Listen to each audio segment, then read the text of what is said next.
അലയുന്ന കാറ്റിലെ ഈണം പോലെ നിന്നിഷ്ക് തേടി നടന്നു ഞാൻ. റൂഹിന്റെ ഉള്ളിലെ ഖൽബിന്റെ കോണിൽ നിൻ പേര് മാത്രം എഴുതി ഞാൻ.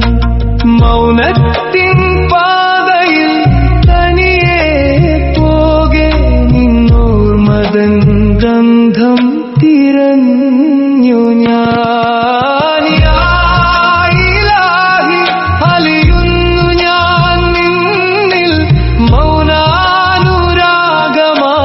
പെയ്യുന്നു ഞാൻ. നീ അറിയാതെ പോയൊരൻ പ്രണയം ഒരു മൗനഗാനമായി മാറുന്നു പ്രിയേ.